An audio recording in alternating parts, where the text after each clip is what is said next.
Oh, Do you want to everybody? What? Why'd you start talking? What? Well, I don't. Okay. I mean, did you want to? All right. Nothing. I'm hitting it. This is it. You started talking right when I started talking. All right. Go. All right. We're here. I am going. We're here, everybody. We're back. Things are really picking up steam, and this one I think is going to be. You just warned me that this is going to be a problem. This is going to be this episode that you're going to have some takes, and which I kind of hope for, because the fans are starting to sway into your corner, and I don't like it. I know. I got to stop reading comments now. So I gotta pull the plug. I'm getting some stand with Raanan hashtags and stuff. Like I'm someone who got shot by the police or something. Like I feel like vindicated. Well, a couple episodes I'm bad at articulating these things, and then I just look like an asshole. I get emotional, but we have to say up front, this week this is gonna be our first time we're trying something different. Our first guest in the history of the show, and it's a filmmaker himself. Louis C.K. is on the show. So, and we're talking Stanley Kubrick, and he's a huge Kubrick fan, and he's not a huge fan of yours. So it's gonna be. I feel like I'm gonna. He might really attack me here, because for you I can handle. You know what I mean? But like I feel like he's like a filmmaker, and he's like gonna say I'm a fucking idiot. But I'm not crazy about Kubrick, and I'm standing by it. Well. Oh, boy, we're giving it away. I got things to say about this also, and I'm with you in some ways. The things I love about Kubrick aren't necessarily like I love these films. So we're going to get into that. But I will say, the other day I was talking, a little sneak preview, I was talking to Louis, and we were talking about how Eyes Wide Shut was panned by a lot of critics. And he was of the opinion, and he might repeat this in a moment, I guess. He's of the opinion, once you get to that genius level, you're above criticism, because you're like, well, if you don't like it, maybe you just don't get it. Like, how can you be smarter than Stanley Kubrick? Which I think that's insane, and also just kind of like shows how genius, when people keep calling you a genius, you can end up making dog shit and not realize it. You know what I mean? Yeah. Well, speaking of dog shit, I can't wait to talk about Eyes Wide Shut. So I think on this episode, we're going to talk about Eyes Wide Shut, 2001: A Space Odyssey, which and The Shining. Yeah, I wanted to pull something up because I went down the rabbit hole yesterday of 2.5 hours of reading about conspiracy theories on Kubrick, and hopefully he comes in soon, because I want to just jump into this, but I don't want to backtrack with some of this stuff. Oh, okay. I didn't know. I thought you pressed the button, so we're waiting for him. Yeah. No, we're recording. I mean, the show is happening, but I don't want to. We'll just do what we normally do, which is the podcast. It's not like, then he'll come in, right? Well, I'm saying I don't want to get too deep into it, and then he shows up, and I got to go, here's what Raanan said a few minutes ago that you're going to hate, and then here's why I'm stupid. Right. Well, should I talk about, I thought I had COVID again. I got my 50th test while watching Eyes Wide Shut on the phone. Didn't you get vaccinated? Yeah, but I'm still terrified. I still thought I had COVID this week. Well, so what did you have, anxiety? Yeah, I mean, they weren't like, the rapid test came back negative, but you're positive for anxiety. Like, they didn't tell me that, but yeah, I guess so. Or I'm like a little under the weather. I don't know. I'm freaked. I did Jason Canner's show. It's like indoors, and right. I was like, what if I have COVID right now? I'm just like a serial murderer, and Yeah, you look a little fucked up, frankly. You look heavy and sweaty. Yeah. Maybe I do have COVID. Yeah, you look wet. Like you look really sweaty, and like I think you're gonna die here on this. You look like Kubrick while he was wrapping up Eyes Wide Shut. I've been in my fucking room all day, besides when I got my COVID test, just to fucking watch one misanthropic movie after another. I'm so Kubricked out right now on fucking ideas and no human drama. I'm so fucking Kubricked out. Well, I just watched this thing, and I think maybe you said you saw it. It's on Amazon Prime. I don't know how it got on Amazon Prime, but it's like all these conspiracy theories about Kubrick's movies. It's so bad. First of all, they spell The Shining wrong. It says The Shining. I texted a few people. I put it on. So I posted on Twitter, and someone was like, "This was done by The Simpsons." I'm like, "No, this isn't a bit." Which is hilarious, because the documentary's like, we're gonna look into every single detail. No detail's gonna be missed in this movie that we immediately misspelled the title of. Well, and then at one point they're talking about The Shining, and they're like, and look at this upside down Union flag, and it's the Colorado flag. I'm like, that's not even, you don't even have your facts right. It's so the bad. movie, yeah. The movie goes crazy. I think there's some, some of the stuff about Native Americans, I think there's obviously Native American shit in the movie, Indian Burial Ground, some stuff about genocide, but then it gets into like really bonkers shit. Like, right. It's like that can of soup is a reference to Auschwitz. Well, that's one of the things too, is the conspiracy theories are ridiculous. One of them is he writes all work and no play. And they're like, is all short for Apollo 11? God, Jesus Christ. Like, in what world is all short for Apollo? But then it's even worse because the conspiracy theories are bad, but then they're like, and then there's references to pedophilia in all his movies, but a very subtle reference. It calls it a subtle reference to pedophilia in Eyes Wide Shut. And I'm like, a subtle reference? There's a guy selling his teenager. He's selling his daughter. Very subtle when when he's like, I've made an arrangement, and two Asian guys come out who have fucked her. Here comes Louis. Well, and then there's another moment too where he's like, look at how what's his name, Sidney Pollack's character, look how he talks down to this prostitute. Is he? And I'm like, yeah, that's the point. He's like a billionaire who's like buying prostitutes. Yeah, no, it's a very they go crazy with the Kubrick shit. Also, I don't know these references of pedophilia. If I was an artist, I'd be really annoyed if they're like, there's references to it in every movie. Welcome, Louis. We're just talking about pedophilia. Come on in. Good. Well, hey, Louis. So hi, that makes me feel welcome. Well, we haven't jumped in completely. We were just talking about this conspiracy. There's a documentary on Amazon Prime about conspiracies of Stanley Kubrick movies, and it's the most poorly done thing. And I don't know how they got it onto Amazon Prime, but I think anybody can go in. I think you could put this on Amazon Prime if you wanted to, and charge whatever you want for it. There's like 12 open micer specials on Amazon Prime right now. Yeah. It's a little YouTube. It's like glorified YouTube. There's also 12 people that are really bummed that you just said that. But so let's go. So Louis, I don't know if I told you this before, that we're going to try to focus on 3 films in particular: 2001, The Shining, and Eyes Wide Shut, because we just recently watched it. And Raanan isn't that a QAnon gesture? That's a symbol for Trump. You have to have 3 references to QAnon. They're like Easter eggs in our show. Right. So where do you, Raanan, where would you like to start? Before we start, real quickly, I just got these blue light glasses, that thing from the screen, the blue keeps you. Is it too distracting? Does it look like does it look like 2001 right now in my eyes? Should I take them off, or? I'm not seeing anything until you said something. Okay. We do have 3 pretty similar glasses. I know we have a lot of different glasses here. But let's start.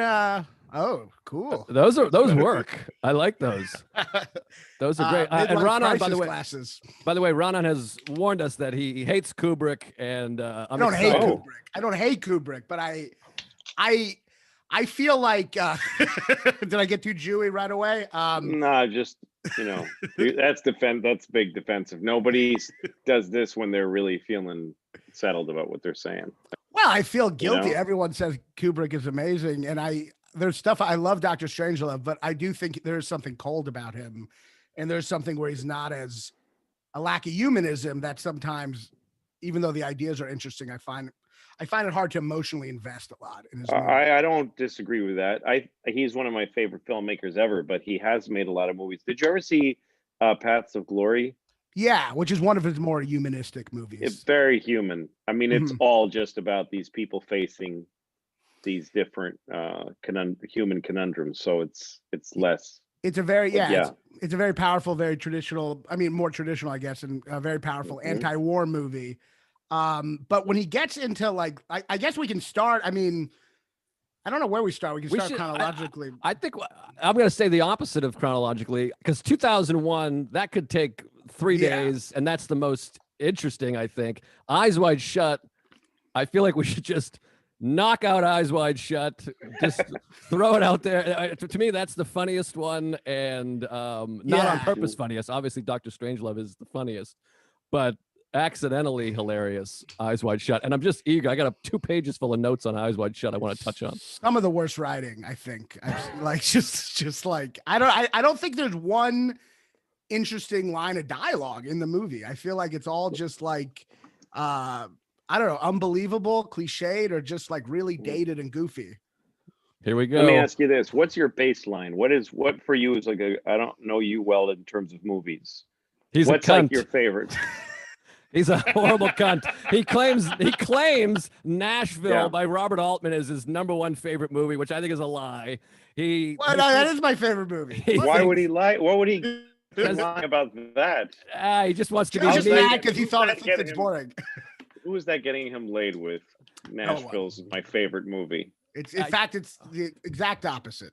Raanan is on the record for saying Pauline Kael is his hero, who's Pauline Kael? Yeah, exactly. Famous film critic. You don't know Pauline Kael?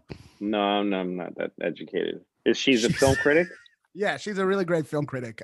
She wrote for the New Yorker. Mm-hmm. Nashville. I love I love Coen Brothers. I think they have some of the best dialogue ever. I mean, there's so many dialogue I love, but for me, I guess Eyes Wide Shut. I guess ultimately, I think there's some interesting things in it, but it's based on a book or a novella from the 1920s, and it feels like dated in the sense where it feels like when I was watching it, I was thinking this movie feels like it thinks it's the first movie to bring up that married couples have sexual feelings towards other people. Like it almost brings it up as if it's some controversial idea, which maybe that's how it felt in the book that it's based on, but did it not feel that way to you all? Like it's thinking it's more provocative than it is? I think it took that. I don't think that it felt, or the movie was claiming in its aura to innovate that at all. You can't innovate that idea. That's not a new idea. It never could be. It put it in a new context. I mean, I think what Kubrick did with his movies was he would take properties and literature and just say, I don't care about this book. I'm going to make a movie I'm going to deconstruct this, make a movie based on it. He had this very specific idea about cinema. And so he took the really banal idea of a couple that's hit a skid and have drifted apart and started to have invasive thoughts that are driving them apart from each other. But he put that into this incredibly high, thin atmosphere, oxygen world of just the richest fucking guy in Manhattan. I mean, these are the richest people. They don't touch Earth. That movie doesn't touch Earth. That movie's not about anyone knows. No.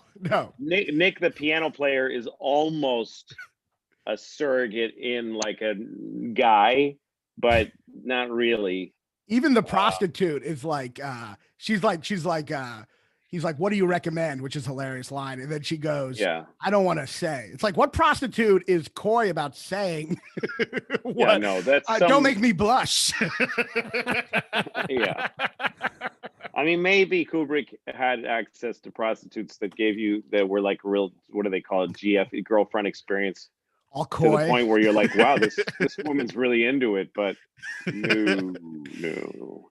Well, Joe, you brought up a hilariously badly written, which is even worse when I watch the whole thing, that scene, which I almost want to play or something. I guess we can't. Yeah. So I've texted everybody I know this scene. It's the funniest scene. It's about 25 minutes in or so. And it's after they have, I just have so much to talk about this movie, but.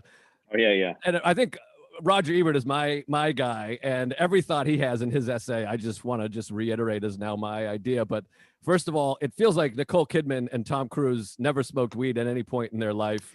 The conversation is insane. It looks like it's laced with ketamine. It literally looks like the weed is yeah. It's just really silly. I had read somewhere that the idea behind this movie was, let's make a porn with a high Hollywood couple, like a couple that's, with really big stars. I heard somewhere that was the idea, a fine art, fine film porn starring really big, high caliber actors, which is why they got those two, because they were married. Oh, that's disappointing, because I've been writing a movie starring Wallace Shawn and Meryl Streep. That was the same idea. It was gonna be. Did you know Oh, I'm sorry. I didn't interrupt. Yeah. No, so I just wanted to touch on this scene, but I took it another way first. But so the weed thing is ridiculous. And I'll just say this before I get to the scene you're talking about. I have so many ideas and thoughts just running wild here. But one thing is the movie would be, in my opinion, so much better if they talked subtly instead of this breathy, slow thing. If she was like, I got to tell you, I saw this guy and I wanted to fuck him, and like I can't stop thinking about it. It's crazy. That's how I feel. But the scene is, after that, he's walking in the village and he runs into a gang of like 12 bros who, for no reason, just start assaulting him. And I've watched it 50 times. One of the lines is, "Which team's this switch hitter play for?" And the other guy says, "Looks like the pink team." And then one guy says, "I have dumps that are bigger than you." Well, they treat him like he's like wearing like some Eddie Murphy red suit that's like really like they're just calling him out. He's just in an overcoat, and they're like, "Look at this homo over here."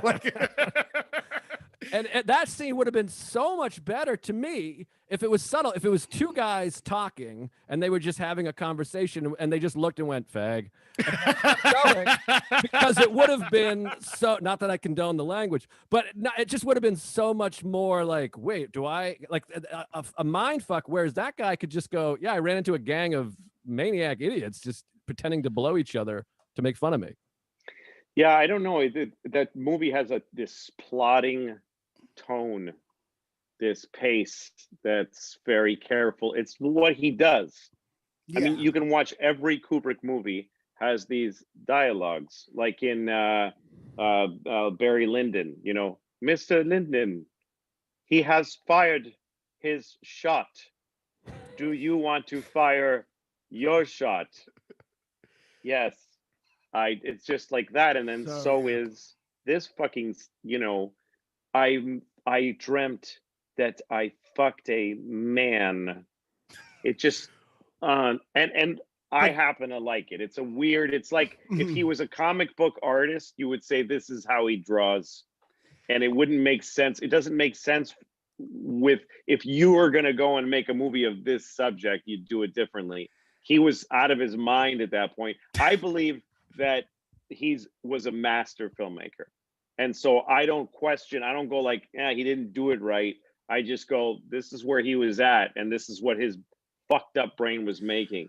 And so I don't judge a movie like that, by any movie by a guy like that. However, I don't watch Eyes Wide Shut over and over again. I don't. A lot of his other films I do. Me and Joe are assholes, and all we do is just talk shit about people more talented than us. That's kind of the. Oh, there's nothing wrong with doing it. I with that kind of guy, I just go, yeah, this is weird, and it's not conveying. The thing is, with movies, sometimes it's like, we want to convey this story. We want to make people feel what this feels like.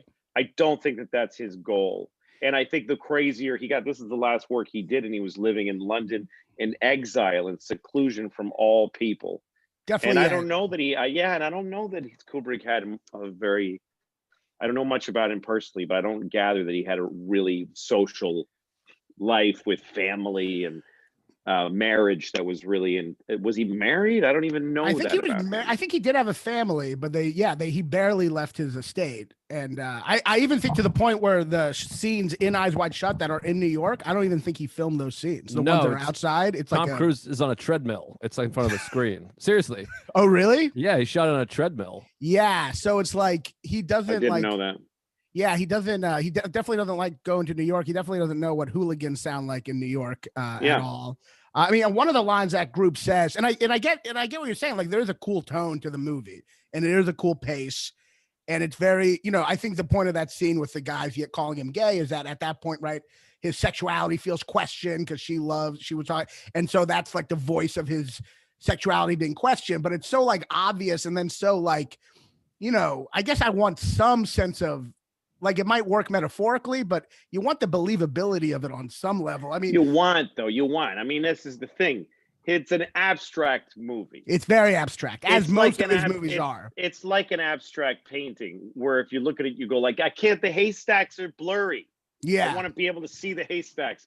You know, this guy just has bad eyesight. What the fuck? This guy you're is, like Monet is just fucking blind. Yeah.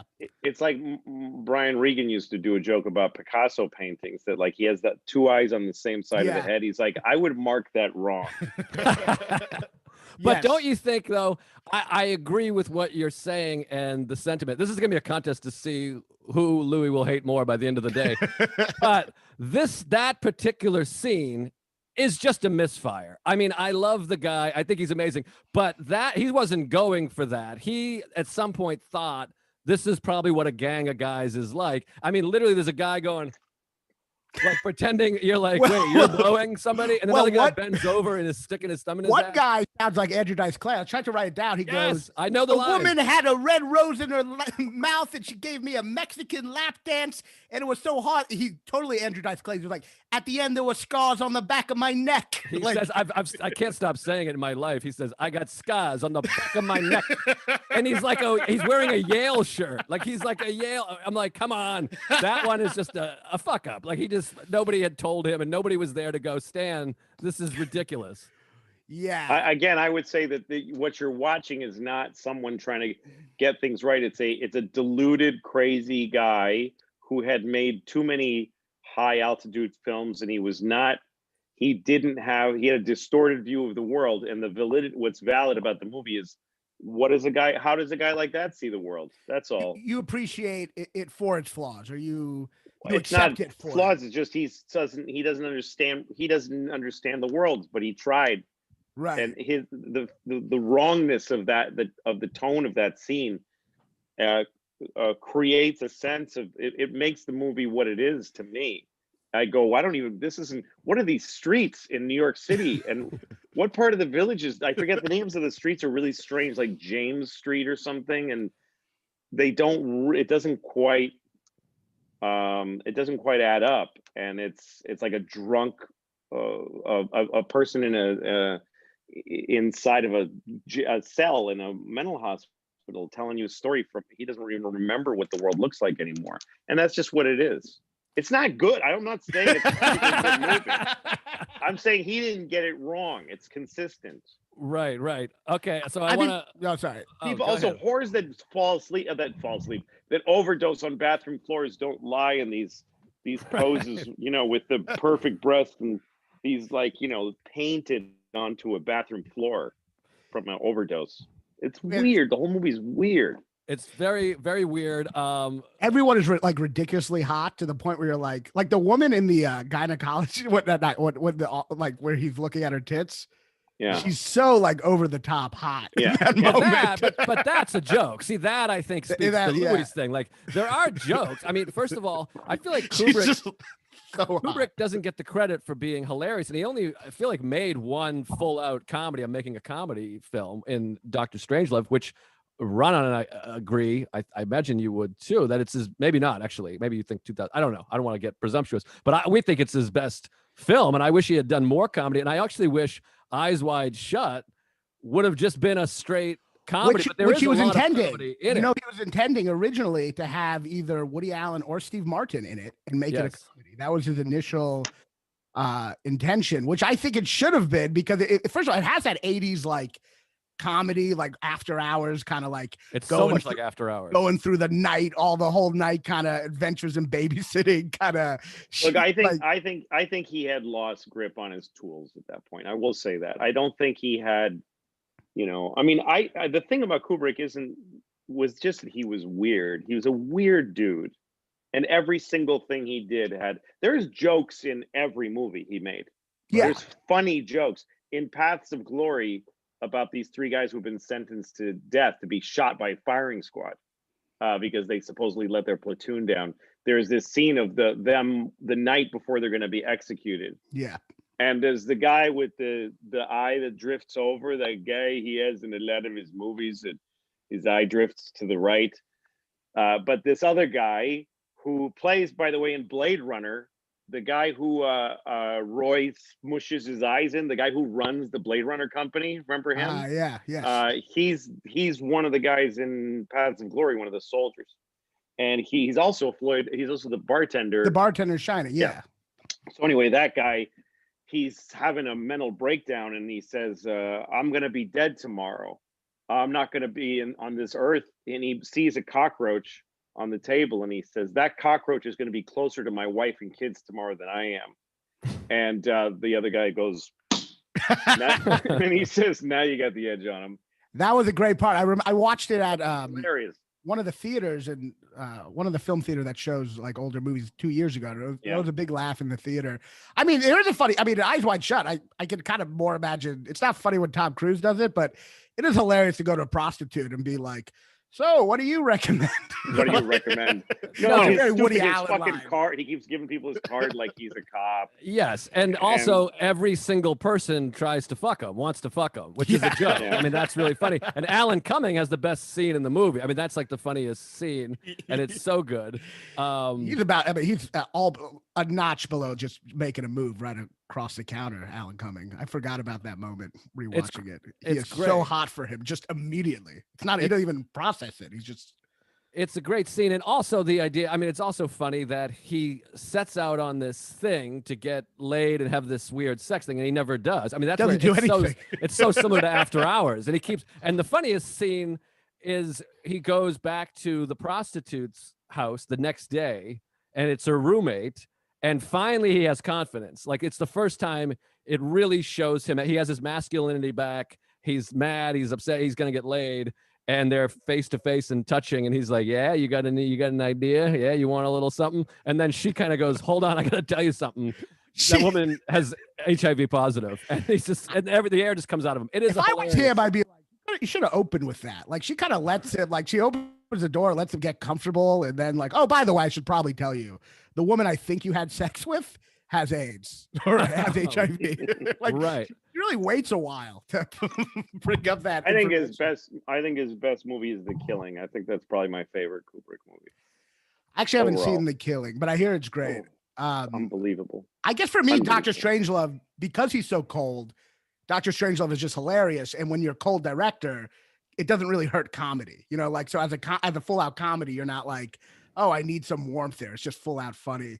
But I do think with Eyes Wide Shut, I mean, there are like, yes, there is kind of like inherently comedic thing, especially the fact that neither of them do anything. Like, they're actually very, like, she's just admitting to wanting to fuck someone. He treats it like she just admitted an affair, and then he literally just doesn't hook up with a person. Then they stand in FAO shorts and talk about how dangerous that was and how their marriage is so fragile. It's like, it's very bourgeois, you know. It's very look at these people with all this fucking money and maids and stuff, and you know, ooh, she had a dream and he walked the streets. Which let's talk about that dream that she wakes up from, which was an interesting, where it's a dream where she just fucks a lot of guys, but she wakes up like it was like this.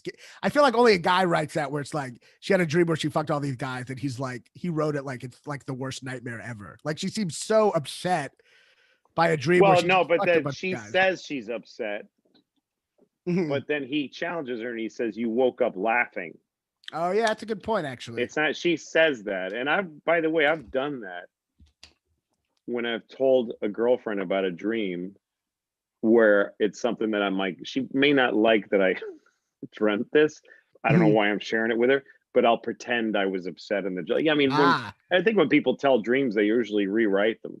Well, she's definitely crying, she's but she wakes up laughing, like, that's true, in a cruel, and he points it out to her. He says, you weren't but crying, I think you were laughing. I think she was laughing in the dream at him. Yeah.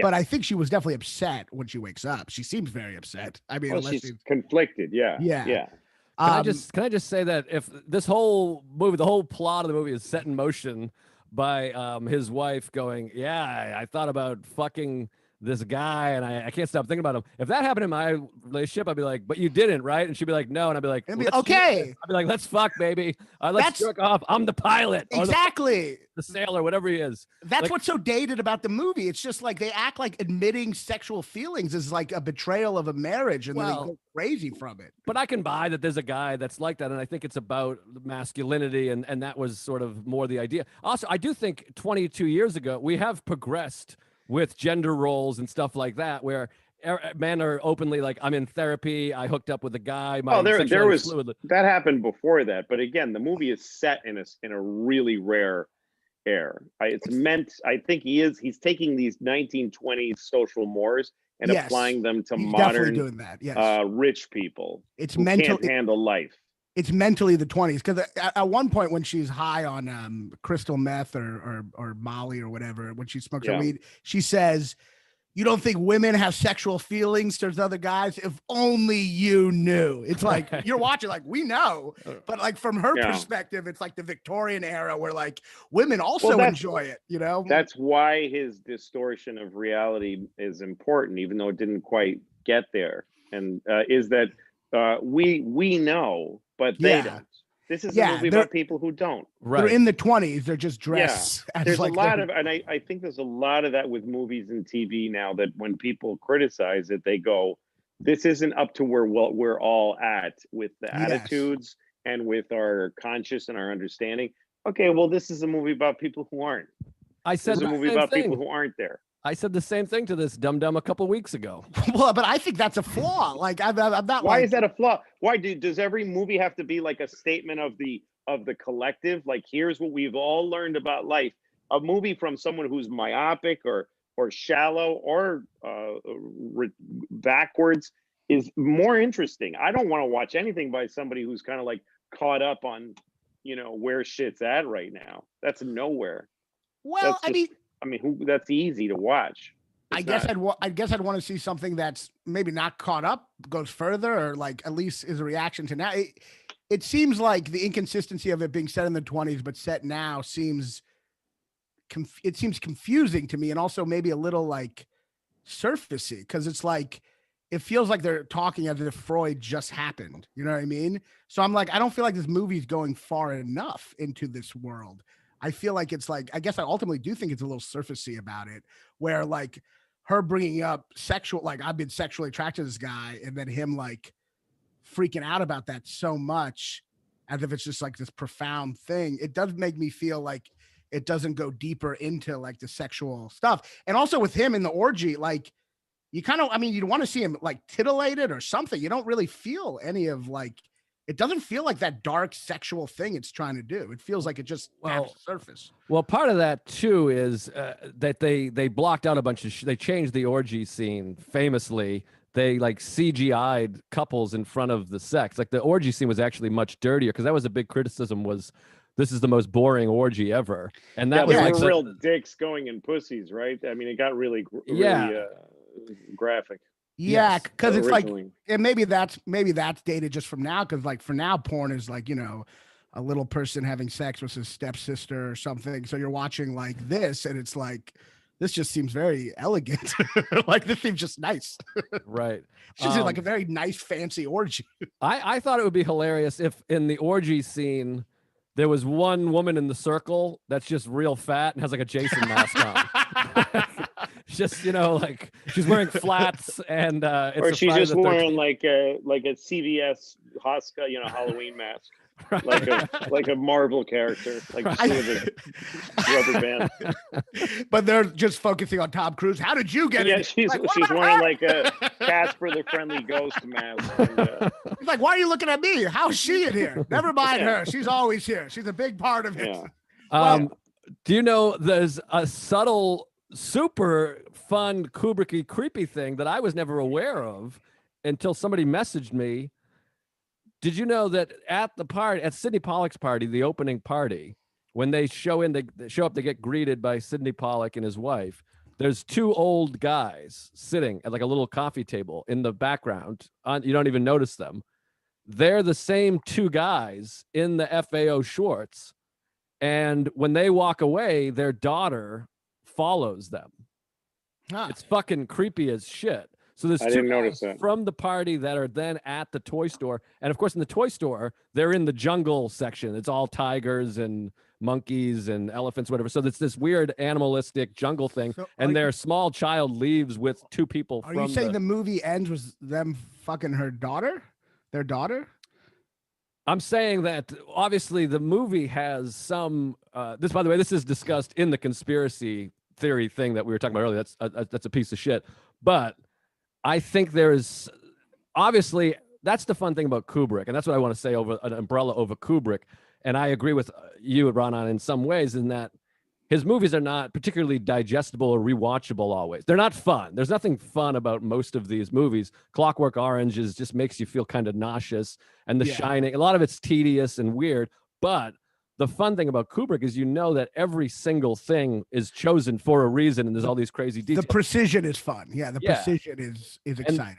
And there's all these subtleties. So in this movie, Stanley Kubrick purposefully has the same two guys in a party, not addressed, and then at the toy store, not addressed. And the daughter is seen walking behind. They're walking off camera, and she's following. It's not impossible that he recycled extra pools. It does happen. Oh man, he's really shooting you down. I mean, no, sorry, I'm just letting you know that that's possible. It's possible, but that's if you're raking over movies looking for child molestation clues. But but for this filmmaker, that's got for Stanley Kubrick, who is he would this guy, I feel like that has to be somewhat. And the party is the whole movie. The through line is this weird secret sex society. It's obviously about really super rich, wealthy people who are bringing in women to fuck. And these same two guys, and there is an implication that he's being followed. These people are dangerous. They're watching you, and they happen to be right behind him at the thing. That can't be an accident. I think it's possible, but I also think I think a lot of these crazy conspiracies about him, I feel like almost result in the fact that because we know he's so precise, we assume everything he does has, and I'm not saying that's wrong.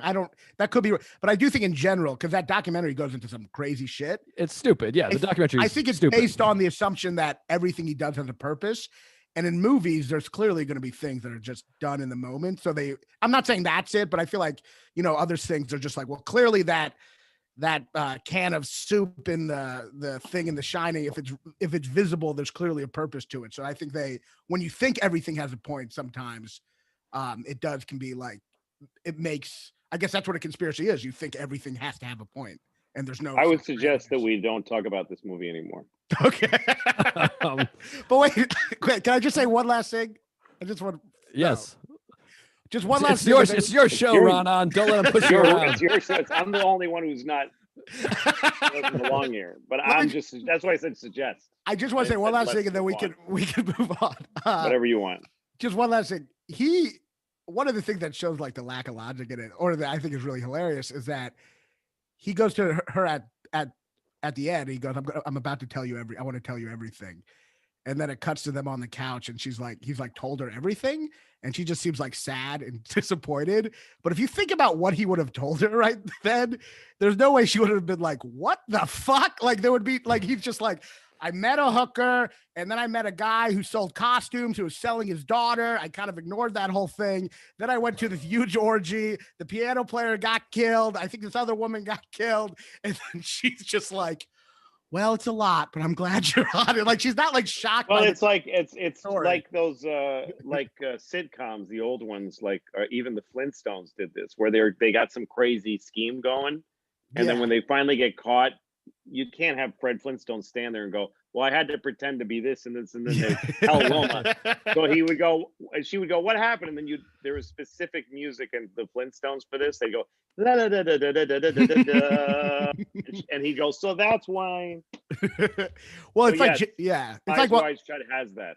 It's like what Joe, you were telling me about Forrest Gump, the fact that like technically the narrative of that is Tom Hanks telling this woman on a bus stop, and then Jenny got AIDS, and I might have gotten it, and I watched her went out on the ledge even though I wasn't there, and she Freebird went really was on slowly, to this music, and I was nowhere near the place, but I just kind of know about that part, and she's not just shocked, she's not like, what? Yeah, boo.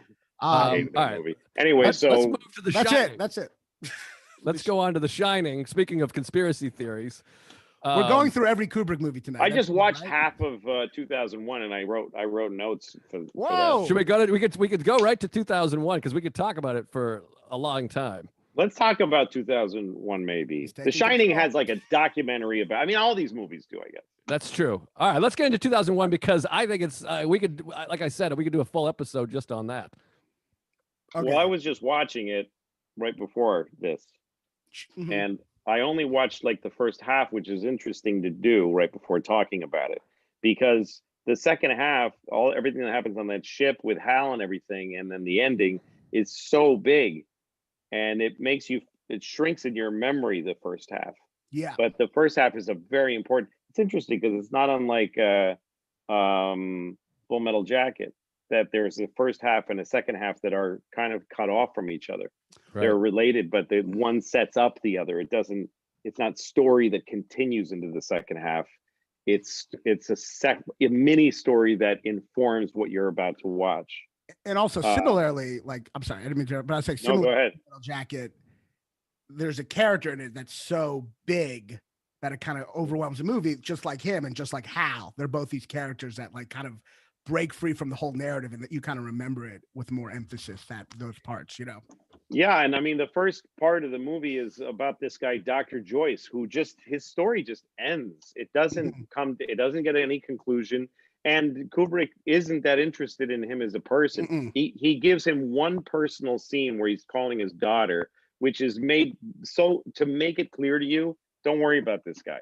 He's not a father who has issues. He's not like in a bad marriage. He tells his daughter, I can't make it to your birthday. And it isn't like a bad dad moment, because she's like, you can't, I wish you could. And he goes, yeah, well, I can't. I can't. Daddy can't be there. But the thing that amazed me about it, this is what I wrote. First of all, the pigs and the monkeys together. I don't know how he did that. It's not clear to me how he accomplished any of this in 1968.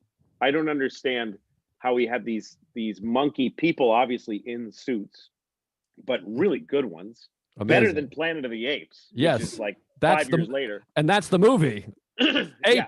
The apes this is a space movie, and he has better apes than the ape movie. Yes. Space and apes is a thing that Americans, we've even sent apes into space. It's a thing that's very interesting. Future and past.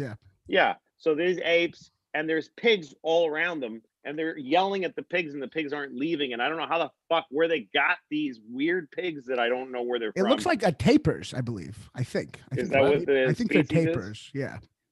And then there's a wildcat that kills a fucking guy. I don't know how they did that. And it has yellow eyes. Yeah. I don't know how they got a wildcat to attack this guy. It's not CGI. It's not a puppet. It's not clay. It's fucking real looking. Yes. And then this movie has feeling, because these beasts are scared in the cave. They're staying awake because there's roaring, and they look depressed, and they're traumatized and scared.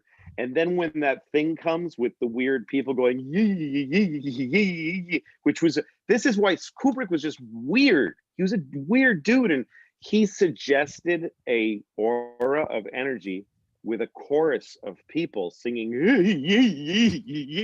and you see the apes trying to touch the thing, and at first it's sort of too hot to touch, but then they're able to really smoothen it. And then he has this incredible restraint, because just as that scene is warming up, it cuts. It's just suddenly over. You don't really resolve it, and it goes back to these quiet, peaceful shots of this fucking probably Joshua tree, and you're left going, what the fuck happened? He's willing to do that, and most filmmakers today won't do it because audiences have demands, and they say, I want it to be clear, and I want to know what's happening. But he goes, we're just starting to show you this, and now we're taking it away from you, and you're going, what the fuck happened? And it keeps you a little nauseous and unsure, keeps you from digging into the batting thing.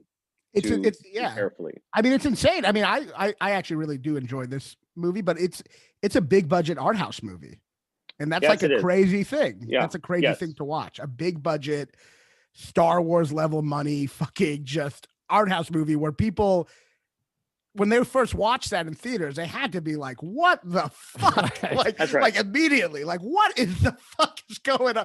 First of all, you're not even watching people. It opens without people. You don't even have that, the natural convention of having human beings to identify with in the opening of a movie. In fact, don't even have that.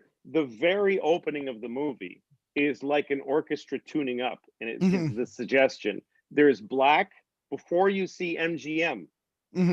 There's black, and you just hear this pulsing. You just hear the strings, and then you get that MGM logo. There's something pre-MGM logo. Yeah. And then the boom, boom, boom, and it has a theatrical opening. Stanley Kubrick, 2001, and all this thing, and then you get this really strange sequence with the animals. And the thing like Joe was telling me when we were talking about it before, the novel explains a lot. The novel's very clear. The novel's very detailed and precise. And what Kubrick did with cinema was to say, let's take out all that clarity and replace it with mysterious ambiguity that makes everyone's brain decide a different thing about what they're seeing. I think that's the greatest thing about his work of this kind. Yeah. So there's clarity. I'm sorry. Yeah, go ahead. Clarity to the whole. I haven't read it, but is there clarity to the whole, like the ending and everything? Or... Well, so the monolith, I think, is a lot clearer, and in the novel, and the guy that wrote the novel co-wrote the Arthur film. C. Clarke, yeah, nerd. So yeah, but basically he said, there's a much more advanced alien civilization that puts this monolith there, and it's sort of this weird timekeeper or whatever, and it advances these the species, and then it's on the moon, and that's the signal. The sound you hear is the signal back to the civilization. Interesting. That 4 million years have passed, and they've now made it. They're able to space travel, and then the end in the hotel room is essentially a zoo. They've created a human zoo. Interesting. They've taken in this information. They're like, okay, here's a hotel room. Let's watch this old bastard in his hotel room. But none of that is in the film. No, and Kubrick says he wanted to suggest these things. He wanted to give people a feeling of this stuff cinematically instead of explaining it. And it wasn't meant to be like, oh, well, that's not what people saw, so we did it wrong. He kind of just gave you these brushstrokes to give you that feeling. And this monolith is left totally unexplained and mysterious, something you couldn't do in cinema today unless you got at some point explained absolutely everything. I was talking to my girlfriend lunch about how weird it is that we all walk around with these rectangles.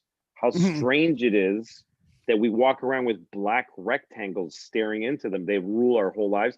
And she pointed out that it's like the fucking monolith. It's like almost exactly the same thing, and it excites us to aggression. It is like right. You look into this long enough, you're gonna pick up a fucking bone and hit somebody in the face with it. And it does push us forward as a civilization while also drawing us back. There's a very specific moment in this movie where the monkey throws the bone in the air. It's almost corny, but it's good. The bone tumbles through the air and it becomes a spaceship. And then this beautiful music starts, and it kind of suggests that there is beauty in our aggression, that our aggression leads to things that are celestial and beautiful. But they're both weapons also. Yeah. And also weapons at the same rate. It also suggests, I think, that the thing that progresses us is also inevitably what's going to destroy us. Like progression and destruction are kind of intertwined on some level. Even lines of neither one's ever going to win. No, it's incredible. The visuals are amazing, and I think one of the best. I mean, the shot of the bone turning into the satellite or the spaceship or whatever it is, it's such an incredible visual. And you're right, when you take out the plot stuff, when you take out the explanations, it becomes this universal, images that everyone can relate to on a level outside of language. It becomes so much more powerful with those. Yes, with those moments. and then he has this sequence to get you to the moon that takes a long time.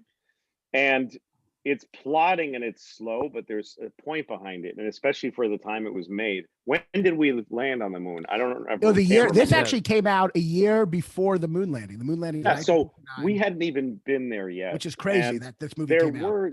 There were space movies, there were spaceship movies, but it was just about the kind of boyish, kind of like silver wee, and like turn the laser beam on the thing and monsters. They weren't serious movies. None of them were.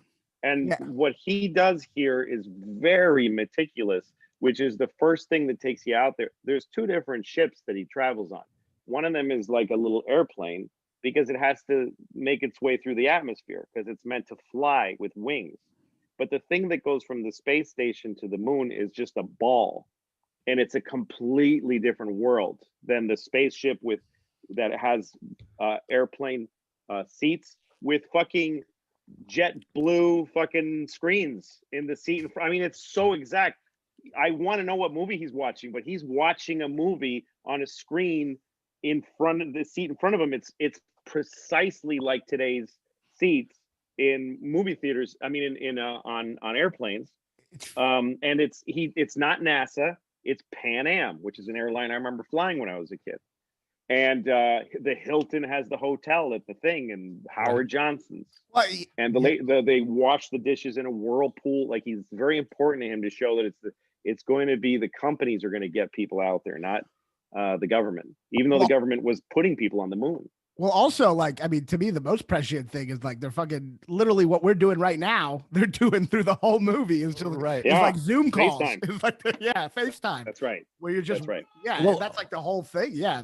And it's so funny going back to the monolith cell phone thing. It's so crazy. Like, if you released this movie now, you'd be like, I get it, cell phone bad. Like, it's like so on the nose, and it came out 40 years before phones. It's amazing. And then also even how the reading the lips feels so much like people putting tape over the camera of their laptops. The phone is reading your lips. There's no place to go to get away from it. It's really mind-blowing. Creepily omniscient. Yeah. No, the way that with playing with gravity and playing with relative motion and the flight attendant walking in a upside down, which I don't know how he did it in today's cinema. I don't know how he did it. It looks so good. It looks better than a lot of modern effects. Yes. But the fact that he takes such a long time to get you out there, and the logic of how he does it is so precise, and the massiveness of the space station that they fly into, it's bigger than any science fiction. They had never made something look so big,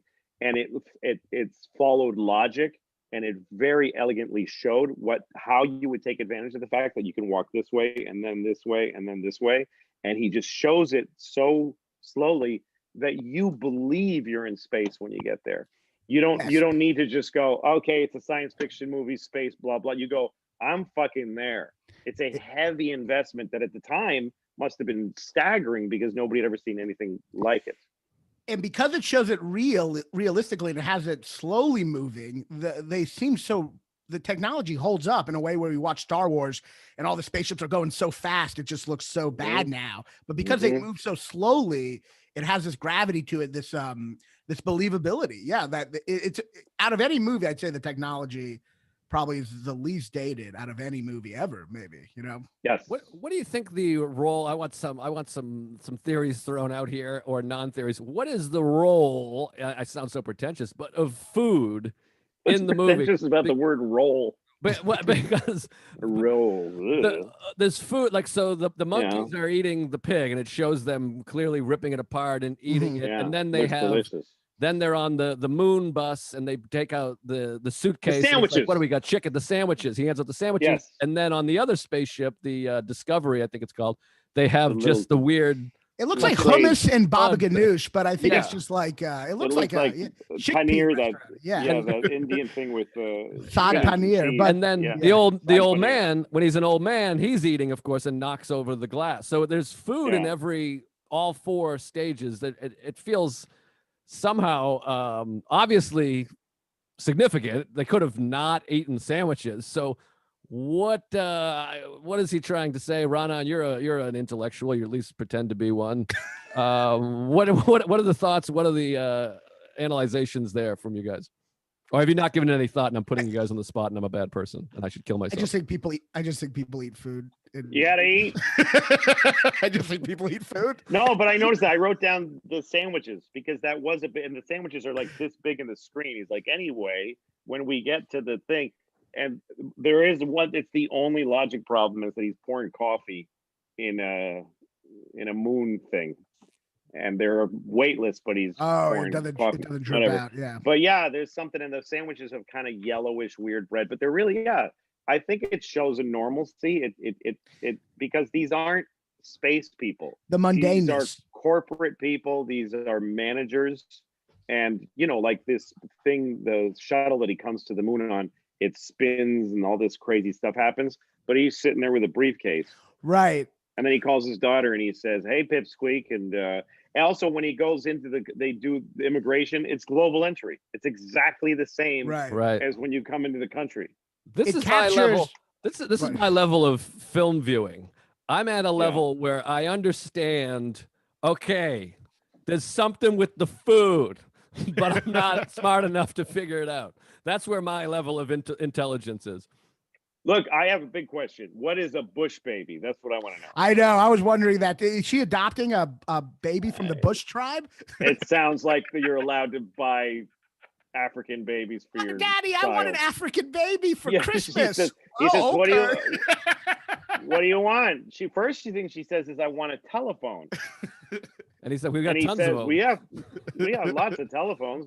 Think of something else. She goes, a Bush baby. And he goes, a Bush baby, huh? We'll have to see about that. Right. He's debating it. He's like, he hasn't completely said Bush no. baby. But that's complicated. But it seems like he's only not reserved because of the cruelty of buying people, but just that he doesn't think it might be right for her at her age. It seems. I think it's just that it's complicated. It has the thing has to go into quarantine, and you got to get a permit. Those permits for Bush babies it's like getting a lion or like a white tiger now. It wouldn't be the last time he referenced buying a child, though. Eyes Wide Shut. What's the other one? The costume guy tries to sell his daughter, and at the end, offers his daughter goes off with the two guys. Kubrick has a child being sold in every. Well, Lolita also, but she's not sold, but whatever. It's so funny to think there's something behind Kubrick with pedophilia where he made the pedophilia movie. I see some pedophile references in Lolita. I think if you look at Lolita really carefully, there's something about pedophiles in the way that she holds her hand like this or something.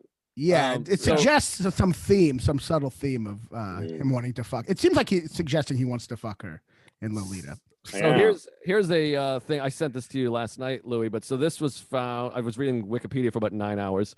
In a 1980 interview that remained obscure until being rediscovered in 2018, Kubrick explained the intent of the film's ending.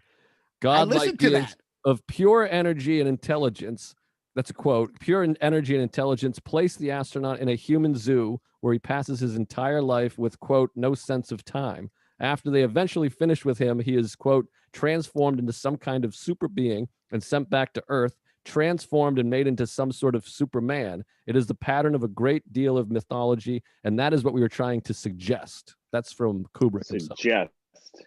Suggest, an important word. I actually listened to the video of that. It's a guy calling him, and he said he had like a New York accent, which is really funny because you think of him as Kubrick. Yeah, he's just like, oh yeah, he was a New York boy. He was a street, which you don't think of with all the genius in the ego, but he's just like a regular guy. He's just like, yeah, the he's like, usually I don't like to. He's like, usually I don't like to fucking say what the movie's about because it kind of ruins it. But then he does explain it. Like, we put him in the monolith because this way you can. Yeah, we had food in the movie because I gotta fucking eat, And hey, what if the monkeys was supposed to be your mother, you son of a bitch. What if he just talks like one of those guys in Eyes Wide Shut who yells at Tom Cruise? Yeah, maybe that's where he got it. He's just that guy.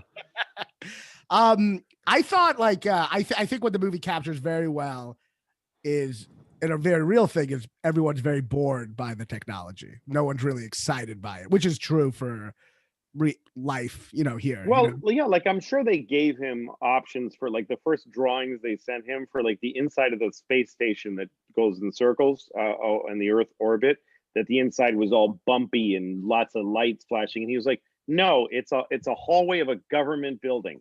Yeah, it's a immigration way station, but the floors should just be gently curved because you're always walking in a circle, and it's crazy. You go because you really believe that's what they would build. It's boring bureaucracy, but it's floating. Yeah, and you'd run into some asshole French guy who would say "Aren't you? What is the story going on?" And it'd just be boring bureaucrats. Mm-hmm. But again, it sells you the idea we're really here. There's something at stake here. So let's. I think one of the. I mean, I know you get the second half, but I'm sure you remember it very well. The movie. Oh yeah, I've seen the movie a lot. I think it has one of the most disturbing deaths of all time for me, which is when they just turn off those guys hibernating, which is to me so disturbing. Oh yeah. Just how they because essentially you watch it and they get shut down like a computer, and then Hal dies like a human being. But when you watch them just go the fucking lifeline thing, then they're just like to see how little it means, and to see how just as like a computer glitch is so terrifying and so upsetting. It's so interesting and the guy tumbling in space alone. That's that guy. Oh, that's what I was gonna say. It's so interesting because you're like, it has one of the most disturbing deaths, and I was like, absolutely. And I thought you meant the guy silently fucking goes. I'm more disturbed by the other one. Awful. I'm more disturbed by the other one because he does this for I don't know how many days, and then he just keeps forever, and then he's. It's very unclear It's very unclear when he dies. I'm not sure. Like, is he dead when they bring him back and bang him against the thing? Well, that's what's interesting too, I was reading one of these many things that's one of the themes is futility, because the idea of this guy dies and then David Bowman goes and uses this fucking long arm to go and collect him and bring him all the way back, only to have to release him to save himself. Yeah, which is also creepy. Also, the scene where he explodes himself back into the ship is just amazing. This is the crazy thing about this movie, is that it's a strange, abstract suggestion of being itself, and then it's a space movie, just a fucking satisfying space movie, and then it's a mystery, a strange mystery, and then it's a horror movie, fucking horror movie, and then it's a action film like how David survives. And then it ends as just a fucking art house, nutty, crazy, psycho, what the fuck, so philosophical painting. There's also hilarious part where they have to leave so that Hal doesn't overhear them, and they're like, "Hey, Charles, you want to go talk to me in the CPOD room over here?" They go like, "I don't think Hal can hear me." Which is funny too, that they're not even mindful that maybe Hal could read lips. I mean, like, he's pretty smart, but hilarious. But also we've touched on it, but like, every visual in that film is like stunning. Even like the POV of Hal just looking at Bowman with the lights reflecting in his eyes and the lighting. It's like the most beautiful movie of all time. It's the most mysterious movie of all time. But not all, but so many of Kubrick's films, it is at times extremely frustrating in how slow it is. I mean, when they go into the super galaxy fucking crazy psychedelic thing, it's fun and beautiful, and then it gets to the part where it's like, just like they're in Arizona, and it's like this weird filter, whatever. It's just like a mountain, and you're like, goes on like 5 minutes too long. fuck me, dude. It is like his movies are very, again, at the risk of sounding pretentious, his movies are just like hard to digest. It's just like, they're not forward. Fuck. He does not follow your basic 3-act storytelling structure. I can't think of any of his films that do that really go like, set up the characters, take them through their conflicts, resolve it, and land the movie. He doesn't do it. He just doesn't. This movie has 2 parts, and he like, I mean, this thing of with 2001 and Full Metal Jacket, that he invests your brain with these ideas before showing you the story. The story of 2001 is Hal 9000 and those 2 guys, but he invests it by showing you the dawn of man and showing you this interim thing. That's a totally, no one does that in movies. That's not the structure. That's not the structure that every fucking writer in Hollywood swears by, and that audiences see coming a mile away. Mm-hmm. And American and world cinema audiences are so sophisticated. They can take huge leaps, and they enjoy being confused. I really think they do. When they test movies in Hollywood, one of the questions they ask, I've been at a test screening where they poll the audience after, and they edit the movie based on those results. One of the things they ask is, were you confused at any point in the movie? And everybody's hand goes up. And they say, yeah, I was confused in the beginning because I didn't understand who the guy was. And then you're in the back of the room as a filmmaker going, yeah, but I explain it later. Right. And they tell you need to explain who that guy was in that moment. But no, their confusion, the thing they don't ask them is, did it bother you that you were confused? They would all say, no, I was confusing, and then later I found out. Yeah, I've had that happen where you watch a movie with someone who's seen the movie, and then they're like, this guy's gonna be, and I'm like, well, I'll just figure it out the way you did. You figured it out. I don't know why you're giving me a head start on this. My mom's like that. She assumes that we're all like, other people have seen the movie already. So we'll like watch an opening of a movie. You'll just see someone put like some kind of thing in a drink and you have no idea why. And she's like, why did they just do that? Like she doesn't understand that we haven't seen the movie either. Right. Yeah. I told you my favorite moment. I've told you probably both the stories individually, but I went and saw American Beauty, which is one of the most overrated films of all time. That's a side note. But there's the scene in the movie where he goes, I think it's the guy, Wes, I forget the guy's name, shows the girl his father's like Nazi plate. And he shows the plate and it's got the swastika. And I saw it in the theater and I heard the guy behind me just goes, Hitler. He explains it to his He said his girlfriend. Yeah, he's on a date. And he says Hitler. Like she's like, I was wondering. I thought they were doing the Indian, the Sanskrit version. Yeah, the other one. Hitler. Thank you. But I think one of the reasons I do like, because I do have issues with Kubrick, but one of the things that I do like about 2001 is his other movies. I do feel like because there's characters, that there is a human drama that he sometimes avoids. This movie's so far removed from that I don't mind. Like I feel like with Eyes Wide Shut, there's stuff that they could have gone deeper with. You know, they are a married couple, and I wanted to see more. And Shining, if we can talk about, I think there's issues that are lost, but this is so far removed from human drama at times. I think it's a good point. He was applying his weird abstract storytelling to a movie that's just about a fucking married couple that are having a hard time. And that's weird. That's a big choice to make. Yeah. And again, because it's Kubrick, I'll just go along and I'll just see how he does with it. I won't go like wrong. You know, like I read reviews that were like, no, he did it wrong. Like, no, that's what he did. That's who he was at that point. I'm more interested in his misfires than I am in a lot of very talented filmmakers' perfect hits. I'd rather watch Kubrick fuck up than watch a lot of, you know, juicy, great. Ooh, wow! They really, he went like this, and fire came out, and it was perfectly filmed. All of his movies are very interesting. Yeah, they are, but I think they all have this thing, as to what Joe was saying. They're not satisfying. They're not. They don't go down easy. They don't take you down the road that you're expecting. I mean, the worst version of those very structured movies and TV shows is one that people really like, which is the movie is kind of like I think of a lot of movies as like a vacuum cleaner salesman comes into your house and throws shit all over the floor, but he cleans it all up before he leaves. Right. And so many movies that are perfectly well made, when you leave them, you go, all right, what do you want to do now? You don't even talk about the movie. Yeah. But a movie that leaves you frustrated, like, what the fuck was that? And you argue about it. I just find those tastier. I agree. Sticking to the formula can be very boring itself. It's just boring in its lifelessness. So you're just, I'm bored by knowing where it's going. And this, you definitely, this is probably 2001 is the most far removed from knowing where it's going. You don't even know where it is, much less where it's going by the end. It's just like insane. What I do want to talk about The Shining, but real quickly, what do you all think about? Should we talk about the ending?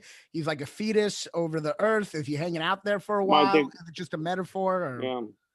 I mean, I just told you what Stanley Kubrick said. That's what Kubrick said. You didn't explain the fetus, did he? Oh, just reborn. No, he said it's a Superman. Like the civilization, I think, has created this Superman after watching and studying for 4 million years. By the way, I think it might be the longest time covered in any film, right? Like it takes place over 4 million years. Yeah. No, there's no movie that can compete with that. I got one that can. Well, I think I got one that can beat it. Yeah. Have you seen Tree of Life? Oh yeah, I don't get Terrence Malick. I'm too stupid to get Terrence Malick. But they cut to. I'm not crazy about him either. But they cut to dinosaurs in it. Remember? And I feel like if you bring in dinosaurs, we're talking 60 million. You know, I don't need to. All right. Boo. We'll edit that. Well, boo. Bring it. You know. Was that real? What's that? Was that real? Yeah. He holds them and saves them for when I say something annoying to him. Wait, Louis, do you want to stick around for The Shining, or I feel like you got annoyed about the idea of The Shining. Stick Oh, not around. at all. Oh, okay, great. Okay. Let's talk about. No, I just wanted to talk about that one while I was in my head. No, fair, yeah. Because I'll leave if you want me to. No, I want Raanan to leave my life. No. Yeah, let's talk about Shining. We're all. I just want to point out that I'm advertising for McGurdy's Comedy Theater It's in Florida, Sarasota. Right? Yeah. Sarasota. Nice. Go to McGurdy'sComedy.com for tickets. Yes. Good. I'm sponsored by Starbucks.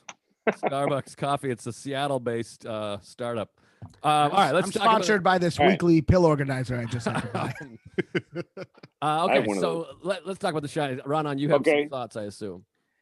Oh, I got thoughts. Well, yeah, I think so. Yeah, I agree with 2001. I think it's so abstract, but its content is so abstract it kind of works.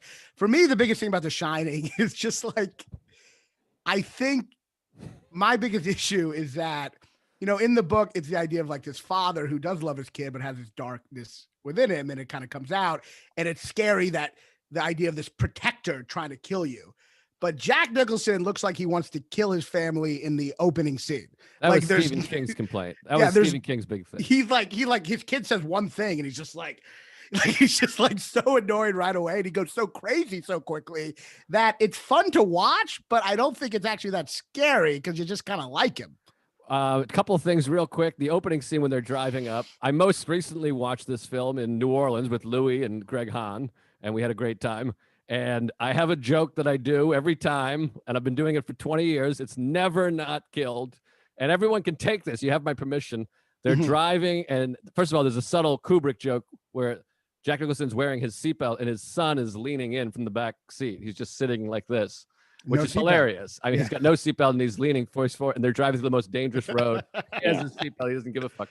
But Shelley Duvall, who I think is not a good actor, and it's distracting, she says, "The air is different up here." And then there's a beat, and I say, "I farted."